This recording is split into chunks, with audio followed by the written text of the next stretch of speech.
All right, so this is my first video to start my journey for bariatric surgery.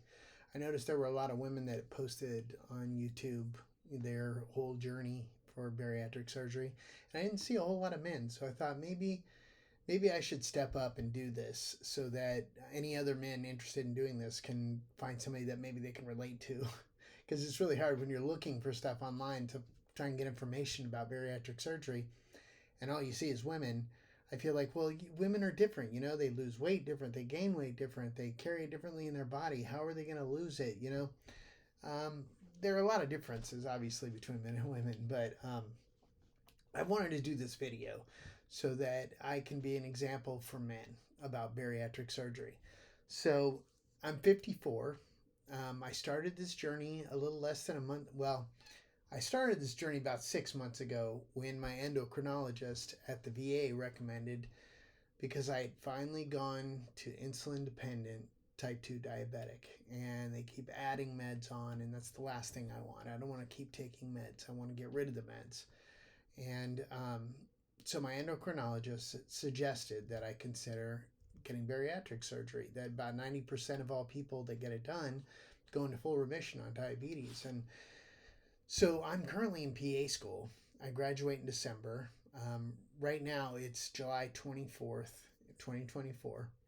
And one of the things that I've learned in PA school is that, like, the two most dangerous things you can do to yourself is smoke cigarettes and have diabetes.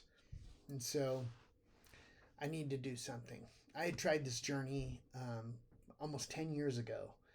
And just like quitting smoking or quitting drugs and alcohol, you have to be in the right place and you have to be ready. And I feel like I wasn't quite ready at that stage.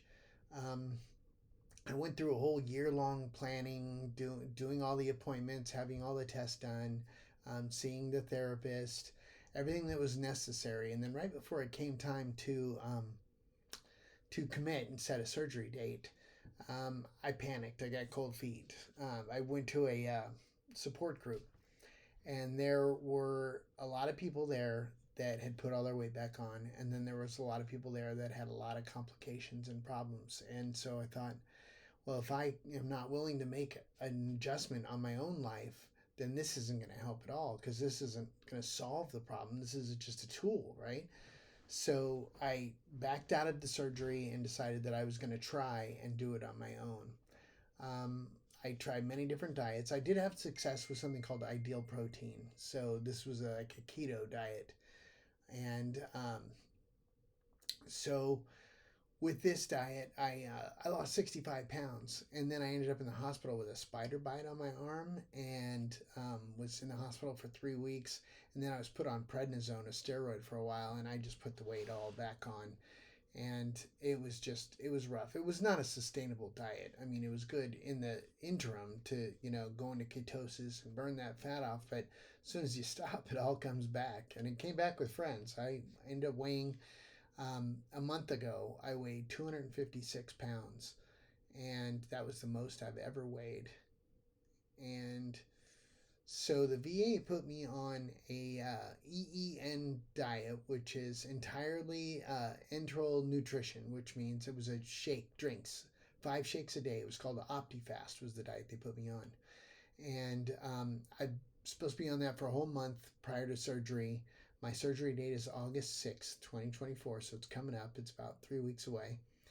And so on this diet, it was rough in the beginning, trying to get used to just living on shakes, because the hardest part is not the hunger, it's the desire. Like, I have a family and they have to eat. And when my wife cooks, it smells divine in the house, and I have to stay away because it just smells too good, even though I'm not hungry.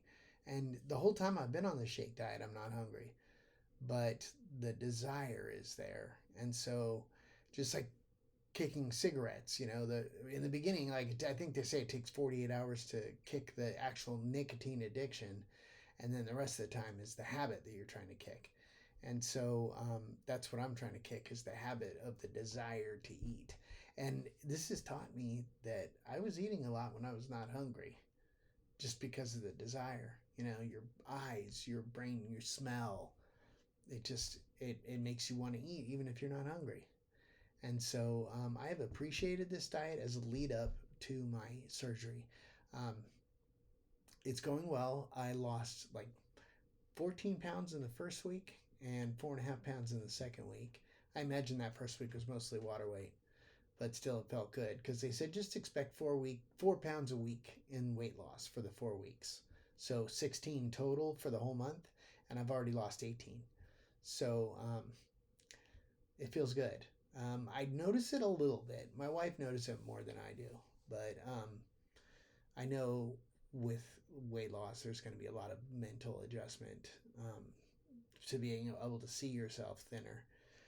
But so, yeah, that's where I am. I go every week. I get weighed in at the VA, and they take my blood every day.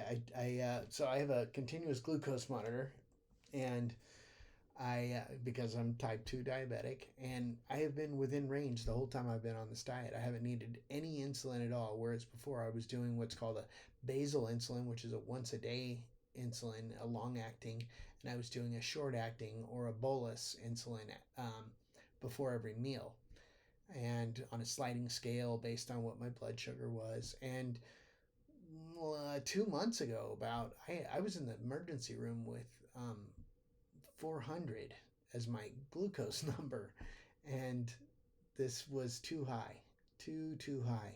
So things are getting controlled. My A1C originally was last March was 11.3, I believe, and now it's 8.3. So it's gone down quite a bit, and I think I'm making good improvements. It feels good. It already feels good to be off the insulin. So this diet, this ketosis diet, basically what you're doing, you put your body in ketosis, so it no longer eats carbs, it's now eating fat. And it takes a little while. Some people, I did not go through this, but some people go through what they call the keto flu, where you really feel sick, really sick in the beginning, and then your body adjusts. I have good energy. I enjoy it. It's a little hard with work. Like I'm going through clinical rotations for PA school, and everybody makes their stop at Starbucks in the morning downstairs at the hospital where I'm rotating, and it's like, I'll meet you at the desk, and I skip out on that, and they'll go to lunch together, and I can't do that. I don't do that. I won't say I can't do that. I try to tell my wife, it's okay. We can still go out to dinner, even if I'm not eating. She says, I can't do that. I can't do that. So, I understand, but I feel like soon enough I'll be able to eat at a restaurant just in a modified amount with a modified style. Like I won't be eating the bread right away at all. I'll be sticking to proteins and vegetables, and I'm excited about that. I'm looking forward to it. So this is my first video. I'm going to let it go at that, and then I'm going to start delivering to you a little more often about the stages that I'm going through. But I'm scheduled next Monday to have my pre-op appointment where they do my EKG and they do blood work and type and screen of my blood type in case I need any kind of blood transfusion. So that's going to be the next step. So we're getting very close, very close. August 6th, today's the 24th of July. So I'm excited, I'm nervous, but I'm more excited than I am nervous. All right, well, thanks for coming along on this journey, and stay tuned. And I will bring you up to date as I go, step by step. All right.